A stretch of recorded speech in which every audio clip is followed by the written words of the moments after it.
What happens when a little boy goes shopping? Will he really buy what his mom asked for? Let's find out. Miraj, come here please. Okay, mom.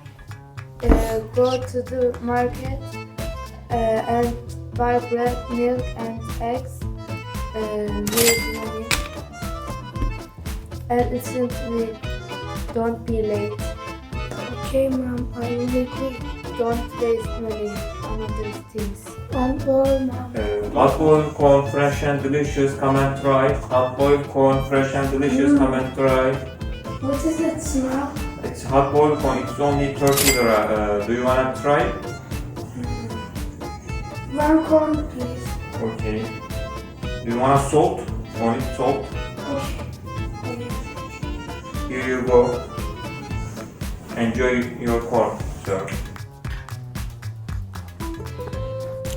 Good. Oh no, I will be quick. Hello, I need bread and milk, please.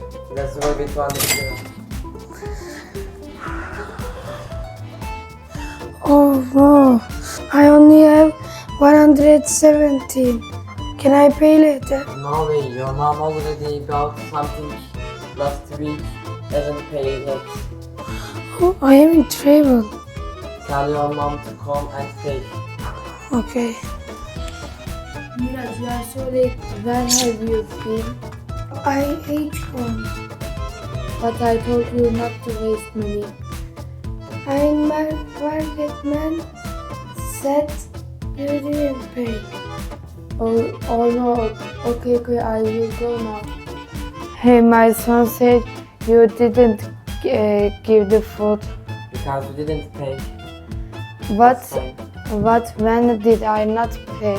Last Tuesday, you bought rice and tea. I had no money on me. Sorry. I forgot it. Still owe me. 190 lira. Okay, my mistake. Here you go. Okay. Thank you, now we are good. Goodbye. Okay.